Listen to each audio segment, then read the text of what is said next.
Earlier this month, media channels around the world reported on the rebel offensive that culminated in the capture of Damascus and the toppling of the Assad regime. But far from facing just one source of opposition, former President Bashar al-Assad had many different enemies in the country, and following the capture of Aleppo on the 29th of November, most of them seized their opportunity to grab as much land as they could. So, as it stands in mid-December, who controls what in Syria? The driving force behind the recent ousting of the government is clearly the rebel group Hayat Tahrir al-Sham, or HTS. As mentioned in my 5-minute history video, their roots go back to the branch of al-Qaeda in Syria before its successor group, Jabhat Fatah al-Sham, distanced itself from the organization. It would fight against both al-Qaeda and another wayward offshoot, the Islamic State, as well as trying to unite the often disparate Islamist rebel groups in northern Syria into one united front. This they partially achieved in 2017, when they merged with several other groups and formed HTS. From that time onwards, HTS controlled Idlib in northern Syria, setting up the Syrian Salvation Government. While the area under its control may look small, northwestern Syria is the most densely populated part of the country, and of around 20 million people, some 4 million are thought to have been under HTS's control before the offensive. That offensive started with the attack on Aleppo, only about an hour from HTS's capital in Idlib. It then followed the M5 motorway south into Hama on Sinterklaas on the 5th of December, then Homs on the 7th, at which point there were no major points of resistance to stop them rolling on for the remaining 2 hours to Damascus, which they entered from the north the following day. They next moved to the coast to secure the dense coastal settlements where the majority of the country's Alawite population lives. Previously, this ethnic minority had been the cornerstone of Assad's regime, though HTS encountered no significant resistance on their entry as Assad had already fled. HTS then control the majority of Syria's big cities and population, and have since transferred civil servants from their Syrian Salvation Government in Idlib to positions in the new national administration, installing their Prime Minister Mohammed al-Bashir as Syria's Prime Minister. As mentioned in the introduction, HTS offensive also inspired others to act and capitalize on the weakness of the Assad regime. In the north, around a third of Syria is under the control of the Autonomous Administration of North and East Syria, or AANES, represented on the battlefield by the Syrian Democratic Forces, or SDF, which is the acronym I'll be using to try and keep down on the number of acronyms that will appear in this video. This is frequently incorrectly labelled as a Kurdish state, and while the autonomy of the area did begin with various Kurdish militias taking ground, several ethnic groups including Arabs, Assyrians, and smaller numbers of Yazidi, Turkmen, and more have stakes in the government and armed forces. In 2017, the US Department of Defense estimated that Syrian Arabs made up the majority of the SDF's fighters. However, there is an important Kurdish element to consider when talking about the SDF. Now, luckily, most of Syria's Kurds speak Arabic, though of course they also have their own language, Kurdish. In the region and globally, language and autonomous identities often go hand in hand, and unlike the language of the Arabs, Kurdish is an Indo-European language, related to Iranian and various North Indian tongues, as well as more distantly to English and Frisian and others. For an excellent introduction to Kurdish, why not take a look at Duolingo's video, which explores the history, grammar, and politics around the Kurdish language. If you're interested in ancient languages from the region, you may also like her video on Sumerian. She really nails the section on the alphabet. I also heard that she has a video on the Frisian languages coming out in collaboration with Frisian with Hilbert, so lots to check out on Duolingo. There are several reasons why Kurdish groups and indeed other minority groups in the region did not join the largely Arab rebels of the Free Syrian Army. Initial meetings being held in Turkey, a state that does not recognize the Kurdish ethnicity, as well as the increasingly Islamist nature of many rebel groups following 2013. Instead, Kurdish political parties banded together to form a coalition, the Kurdish Supreme Committee. Following the outbreak of full-blown civil war in mid-2012, the Kurdish YPG militia began taking towns controlled by the Syrian army, although in August, most regime forces in the northeast were pulled out to fight the Free Syrian Army's offensive in Aleppo, leaving the region to be captured by the Kurds. Much of their fight would be against the Islamic State, who declared itself a worldwide caliphate in 2015 and at its height ruled over some 12 million people in both Iraq and Syria.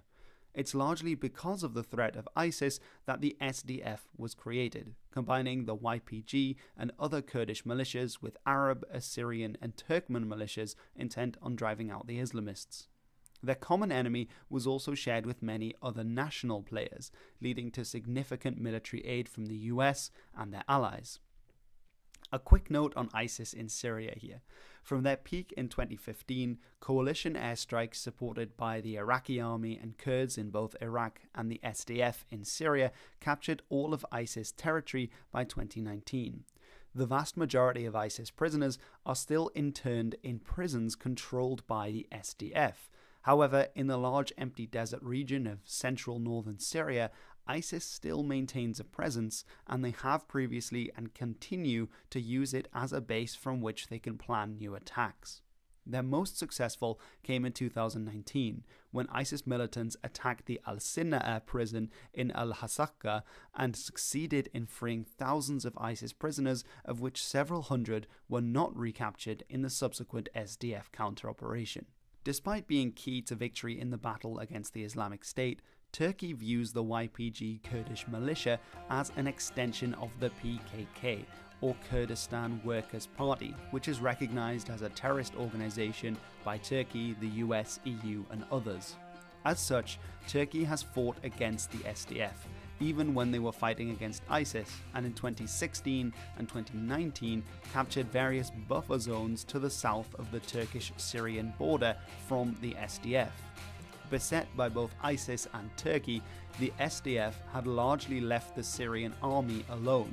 However, when the rebel offensive began in 2024, they also extended their area of control. They captured the cities and surrounding countryside of Deir ez-Zor to the south and Manbij directly to the west. In Deir ez-Zor, the SDF fought both Syrian government forces and ISIS cells active in the region. However, once the SDF had taken over here, protests against them erupted in the streets, calling on the area to come under the control of the Syrian Transitional Government headed by HTS. The SDF moved out of the city on the 11th of December, leaving it to Hayat Tahrir al-Sham. The SDF likewise faced opposition in Manbij, this time from the Turkish-backed rebel group, the Syrian National Army, or SNA. For context, the SNA's offensive on Manbij coincided with a wider offensive on the Syrian government when HTS was making ground in Aleppo and Hama. Back in 2012, the main armed opposition to Assad's government came from several military leaders defecting and forming the Free Syrian Army. However, by 2013, with the conflict becoming increasingly secular, with Assad relying on the Shia Iran and its Shia proxies in Iraq and Lebanon, the largely secular Free Syrian Army lost face to Sunni Islamist rebel groups. As the conflict came to be seen internationally as one of jihadi groups affiliated to al-Qaeda, foreign funding and weapon supplies also dried up, and the Free Syrian Army was sidelined. By 2016, it had fragmented. One branch, together with a collection of other rebel groups, sought closer ties with Turkey as a backer to supply them with arms and ammunition. This became the Syrian National Army, SNA, though it now functions as an extension of Turkish aims and ambitions in Syria, having been used as much, if not more, in operations against the SDF as against the Syrian army. They have also been deployed by Turkey to fight in Africa and Central Asia in its engagements there, hence why it is often viewed as a Turkish proxy. Part of the SNA's strength is drawn from Syrian Turkmen, an ethnic group living south of Turkey's border in Syria whose ancestors were settled there in the Ottoman period, with some of their descendants still speaking Turkish. The majority of the SNA, though, are Arabs. They are the armed wing of the Syrian interim government, headquartered in the town of Azaz to the northwest of Aleppo and controlling a swath of territory between that of HTS and SDF. They are also responsible for a belt of territory occupied by Turkey in 2019, separating it from the SDF heartland. The SNA's offensive in late November, coinciding with that of HTS, was thus unsurprisingly against both the Syrian government and against the SDF. Following the latter's capture of Manbij to the west of the Euphrates River, they were attacked by the SNA. With the SDF being a US ally and the SNA a Turkish proxy, this was a sticky situation. Following mediation by the US, the SDF pulled out of Manbij, leaving it to the SNA. While northern Syria went on the offensive, southern Syria was also active. Here, the fighting was undertaken by a coalition of rebel groups known as the Southern Operations Room. The first protests against the Assad regime began in Daraa, some 100 kilometers south of Damascus on the border with Jordan. Southern Syria is home to the majority of Syria's Druze population, a religious minority. In general, Sunni Muslim rebel groups here were less ideologically driven than the ones in the north, with ISIS and other jihadi groups failing to gain much ground in the south. Instead, their relative secularism and geographic proximity meant that the southern rebels received arms and funding from neighbouring Israel and Jordan. Later, most southern rebel groups would enter into agreements with the Assad government and would largely come under the control of Russian agents. More die-hard rebels then left for Idlib to continue the fight there. The level of government control in the south may not have been the same as in central or coastal Syria though, as protests continued even after the rebel groups had been defeated and were not cracked down upon as harshly as in other parts of the country. For the province of Sueda, home to the Druze minority, a protest movement springing up in 2023 was largely left alone too, the government fearing they might drive them to armed rebellion again, which it couldn't afford to fight. Historically, the Druze have held a degree of autonomy from their colonial rulers, be they Ottoman or French. While often being seen as a separate offensive to that of HTS and the SNA in the north, in reality there was a clear coordination and preparation by the Southern Operations Room in the November offensive. The aforementioned rebels who moved into the territory controlled by HTS may have played a key role in building relationships from 2022 and 2023 onwards. So when the North rose in November of 2024, the South promptly followed suit. They soon took Daraa and a whole swath of southern and central Syria, with the army pulling back to the capital. As Thomas Small on the Conflicted podcast said, there is a sweet justice that the southerners from Daraa, where the Syrian revolution began in 2011, were the first to enter Damascus on the 8th of December at its end. This wasn't the only action in southern Syria. Israel, from its position in the Golan Heights, which it occupied following the 1967 war after Syria had tried and failed to invade its neighbour, expanded their control northwards, starting on the same day the rebels entered Damascus. Already in November, with the rebels on the march in the north, the IDF began military construction in the 1974 agreed buffer zone. Israeli spokesmen have likened the Syrian rebels to ISIS and al-Qaeda, justifying their actions for fear that Israel will be their next target and it therefore needs an enhanced buffer zone.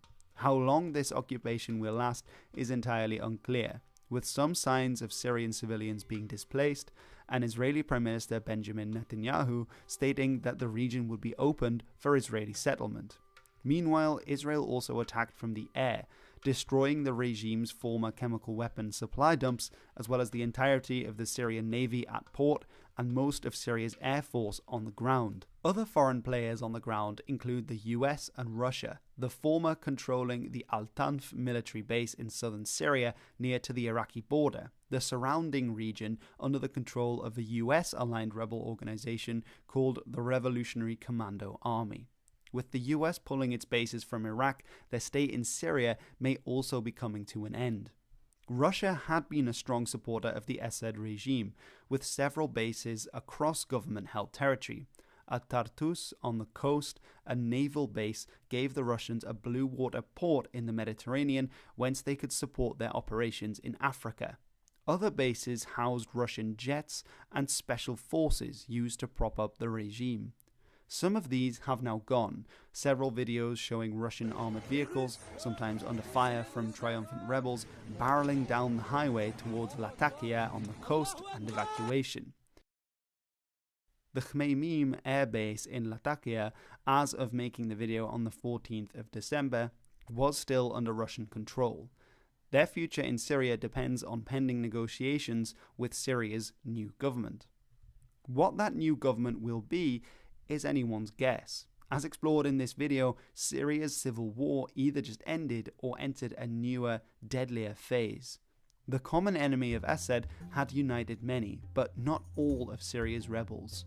With him gone, we may see the various rebel groups turn on each other, much as what happened when the Soviet-backed Afghan government fell to a multitude of Mujahideen factions in 1992. This ultimately led to the Taliban swooping in and taking power. Some have seen HTS as taking this role, although based on their leader's milder statements in the last years, Julani has certainly taken lessons in optics, if not pluralistic democratic state building.